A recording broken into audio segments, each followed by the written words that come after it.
Today on Hytale, game price, automation, name reservation, and more.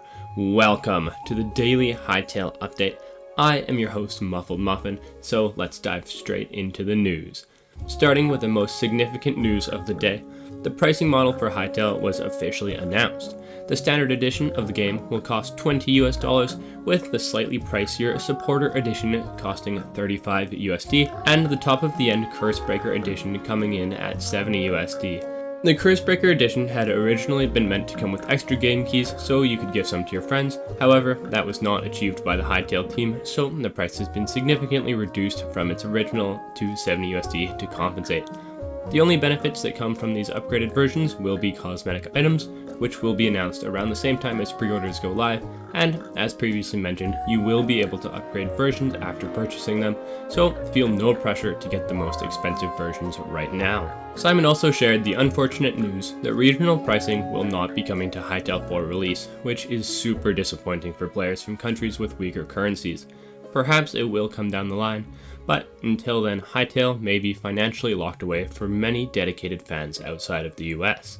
He says that he is working hard to lower the price as much as possible without it, so hopefully it will eventually become more affordable for everyone.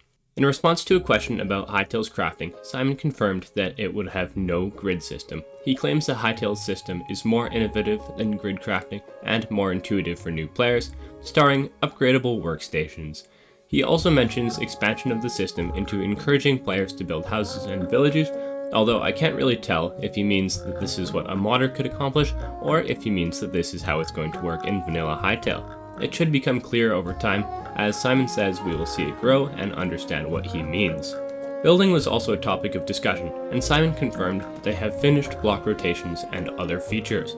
They're now working on polishing connected textures and smart block placement, and will record a building showcase for us to see soon. I'm very much looking forward to seeing that.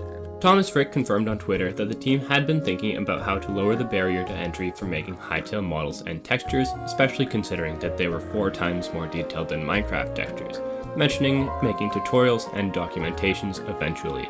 In the meantime, I'm certain that there will be Hytale creators making YouTube tutorials for Blockbench that we can use. Perhaps Håkon might make a couple, so check out his YouTube channel if you want to see those. Amongst his helpful answers and working on Hytale, Simon also took a break to roast a user who was making fun of Hytale's look, saying not to worry because they were working on accessibility options for the visually impaired. This is the second time in 2 days that Simon has openly roasted somebody on Twitter, and this has proven to be controversial within the Hytale community, but I personally think that it is absolutely hilarious. Stealing people's usernames using Hytale's name reservation system will not be tolerated, and players who try to take the names of YouTubers will be asked to change their usernames. This is a very nice thought, especially as a YouTuber myself, although I do wonder how well it will be executed, considering they will have to review evidence from people making requests. Then they will have to decide the size of the channel that they will help, and if they'll help better known fan artists and the like who don't necessarily have YouTube channels. What the limit is. For example, as Muffled Muffin, could I take the username Muffin from another player? Or could somebody like Mumbo Jumbo take the username Mumbo, etc.? Either way, please don't steal my username or anyone else's, as it will just be inconvenient for you, for the Hypixel team, and for the YouTuber whose name you stole. In a post comparing Minecraft to Hytale, Simon said that Hytale will have nothing like Minecraft's Redstone system. Then he said that automation can be different from Redstone, giving the Create mod as an example, and suggested that anyone who made a good electricity mod could possibly be hired by Hypixel and have their mod bought. So he's kind of leaving the options open in the future. He also said that Hypixel have plans for automation and fun gadgets for adventure players, which I interpret to mean maybe it'll be more mechanical, like again Create mod, versus Redstone's very specific logic system working like a computer. I was also pretty sure that Simon mentioned that they had one of the Create mod developers working on Hytale, but I can't find the tweet that he said that in for the life of me, so maybe I imagined that, or maybe he's since changed it for whatever reason.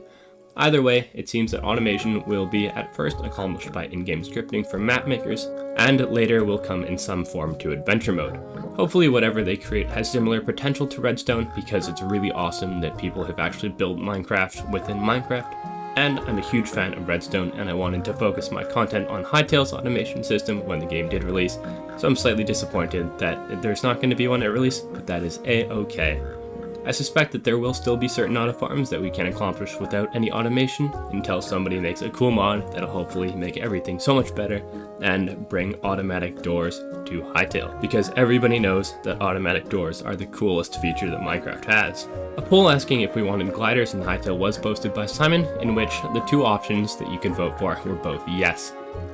I hope that these gliders are balanced such that they aren't automatically the best form of transport, because the elytra in Minecraft makes a lot of cooler transportation options like minecarts and horses completely useless, and flying 100 blocks above the ground isn't my idea of a good adventure compared to being at ground level, especially considering Hytale is meant to be an adventure game. A Hytale dev named Amber revealed some information about World Gen on Discord, confirming that Hytale was procedurally generated using seeds, and again mentioning that there will be a blog post regarding it in a few weeks, implying that it maybe is a little bit further away than I had hoped. She also spoke about how the trailer mountain inspired the new world generator. I think I speak for everyone when I say that they need to hurry up and release this blog post already, because they're really hyping it up and I want to see what they're talking about. Simon posted an image of a Slothian in the shooting range from his gameplay video, saying that it was the only Slothian model that wasn't broken and that the rest would be fixed soon. With this in mind, I wouldn't expect Slothians to be in the game at release, but maybe the team can pull off some form of miracle and ship them early. Slothy confirmed that we will be able to play Hytale offline, which is a question I've seen many people ask recently, and ultimately is a very good thing. Simon dug around in the Hytale files for a while and found a fawn model, which he's keeping hidden as a surprise for now. He claims to have asked Quebec Corner if he wanted exclusive screenshots of it, so perhaps Quebec Corner will make a video about fawns sometime soon. You should keep an eye out for that. Slothy discussed the possibility of making a mod like Create in Hytale, saying that it might be too early to support one.